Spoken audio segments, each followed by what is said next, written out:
Hello learners, in today's video we are going to talk about poem The World is Too Much with Us by William Wordsworth. So पहले हम William Wordsworth को थोड़ा जानेंगे. William Wordsworth is the one of the greatest romantic poet. Along with Samuel Taylor Coleridge, he launched a romantic movement in English literature by publishing Lyrical Ballad in 1798. तो William Wordsworth जिनको हमने romantic period में पढ़ा था, and we knew that कि William Wordsworth को हम father of romanticism कहते हैं. Why? Because he publish his book lyrical ballad with Samuel Taylor Coleridge in 1798 और लिरिकल बैलेड के पब्लिश होने से रोमांटिक मूवमेंट जो है वो स्टार्ट होता है.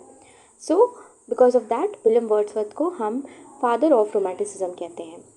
He was made a poet laureate in 1843. He believed in that nature is a spiritual teacher and humans should live in the harmony with it. इनका मानना था कि नेचर जो है वो हमारे लिए एक टीचर है और ह्यूमंस को इसकी बात माननी चाहिए और इसके साथ मिलके रहना चाहिए. Okay, so basically William Wordsworth जो थे उन्होंने नेचर को काफ़ी ज़्यादा एम्फेसाइज किया है अपने पोएम्स में. Now we come to about poem. So the poem is sonnet and it is written in 1802 और publish हुआ है 1807 में.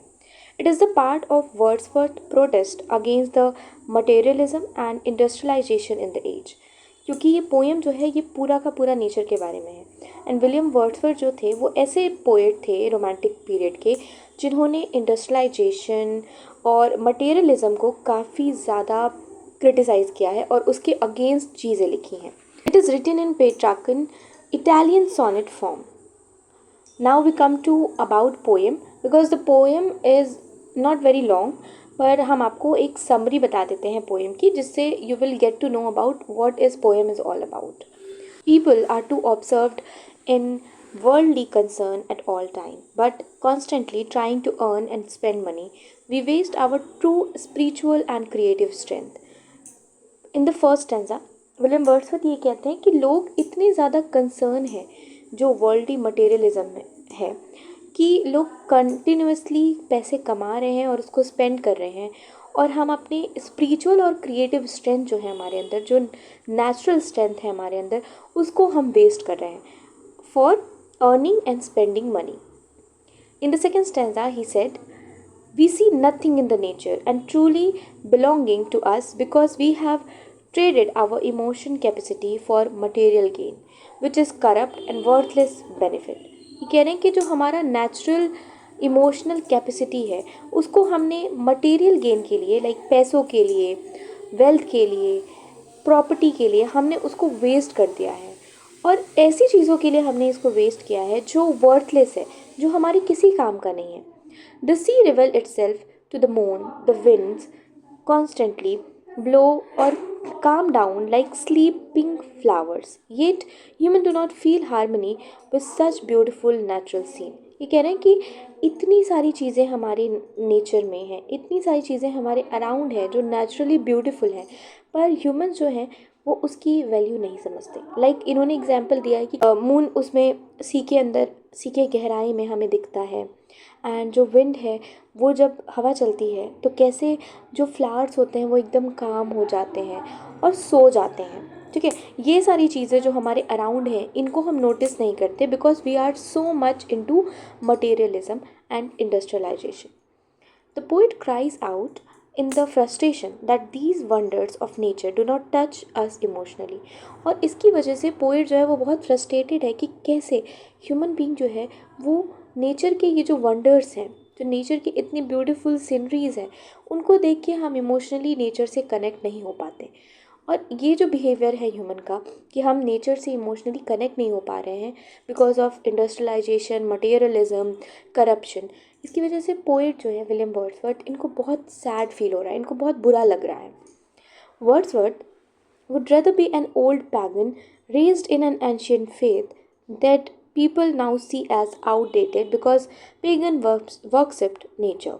विलियम वर्ड्सवर्थ कहते हैं कि he can be an old pagan, मतलब वो ओल्ड पैगन ऐसा पर्सन होता है जिसके पास कोई रिलीजियस बिलीफ नहीं होता, जो भगवान पे विश्वास नहीं करता. तो वर्ड्सवर्थ कहते हैं कि वो एक ओल्ड पैगन बनने को रेडी है, वो एक ऐसे पर्सन बनने को रेडी हैं जिसको भगवान में कोई विश्वास नहीं है, पर वो वो ऐसे इंसान नहीं बनना चाहते जो नेचर को ना समझता हो, ना जानता हो। बिकॉज इन दैट जनरेशन लोग ऐसे इंसान को बहुत आउटडेटेड समझेंगे, बहुत ज़्यादा ओल्ड फैशन समझेंगे, बिकॉज उस टाइम पे लोग बहुत ज़्यादा भगवान में मान रहे थे। और वर्ड्सवर्थ ऐसे इंसान बनना चाहते थे जो किसी भी रिलीजियस बिलीव में कोई इंटरेस्ट नहीं दिखाना चाहते थे, और इंस्टेड वो चाहते थे कि वो नेचर को वर्कशिप करें, वो नेचर की पूजा करें, बिकॉज नेचर से वो कनेक्टेड थे। He might see Proteus, a sea god who could shapes, or hear Triton, another sea god, blowing his coach sail. Even mythical vision would be better than feeling nothing. ये कह रहे हैं कि ये देखना चाहेंगे उन समुद्र देवताओं को जो अपने शेप बदल सकते हैं या फिर अपने सेल को बाहर निकाल सकते हैं, उनको देखना चाहेंगे इंस्टेड ऑफ ऐसे इंसान बनने के जो कुछ महसूस नहीं करता। ठीक है, मतलब उनको ये मिथिकल विजन भी अच्छे लगेंगे, लेकिन वो ऐसे इंसान नहीं बनना चाहते जिसके अंदर कोई फीलिंग ना हो नेचर के लिए। Okay, so this poem is all about कि कैसे जो ह्यूमन है वो इंडस्ट्रियलाइजेशन की तरफ, मटेरियलिज्म की तरफ इतना ज़्यादा अट्रैक्ट हो चुका है कि अब वो नेचर से बहुत दूर आ चुका है। और इस पोएम में विलियम वर्ड्सवर्थ ने ह्यूमन को क्रिटिसाइज़ किया है कि कैसे वो एक वर्थलेस बेनिफिट के लिए अपनी स्पिरिचुअलिटी, अपना क्रिएटिव स्ट्रेंथ जो कि हमारे अंदर है नेचुरली, जो हम नेचर से कनेक्ट होके हमें मिल सकता है, उसको हम दूर कर रहे हैं, because we are so much attracted toward worldly concern, worldly materialism, industrialisation की तरफ हम इतने ज़्यादा अट्रैक्टेड हैं कि हम नेचर की जो सीनरीज़ हैं, ब्यूटीफुल सीनरीज़ हैं, उनको नहीं देख पा रहे हैं। Okay, then the theme of this poem is The theme of this poem is materialism versus spiritualism, alienation from nature, mythology, spiritual emptiness. Materialism versus spiritualism इसलिए क्योंकि he was criticizing materialism, and of course he was talking about spiritualism कि कैसे materialism को छोड़ के हमें spiritualism की तरफ बढ़ना चाहिए। और क्यों spiritualism हमारे लिए important है, क्योंकि वो हमारी creative strength है। एलिनेशन फ्रॉम नेचर, वाई, क्योंकि हम नेचर से बहुत दूर आ चुके हैं, हम इंडस्ट्रियलाइजेशन की तरफ इतने ज़्यादा अट्रैक्टेड हैं कि हम नेचर से बहुत दूर आ चुके हैं। Mythology, because in the last stanza William Wordsworth was talking about the sea gods, और उनको ये कनेक्ट कर रहे हैं कि कैसे वो माइथोलॉजिकल क्रिएचर्स को देखना चाहेंगे इंस्टेड ऑफ कि ऐसे इंसान बनने के जो कुछ नहीं समझते, जो माइथोलॉजी या फिर अपने नेचर को कुछ नहीं समझते, वो कुछ महसूस नहीं करते।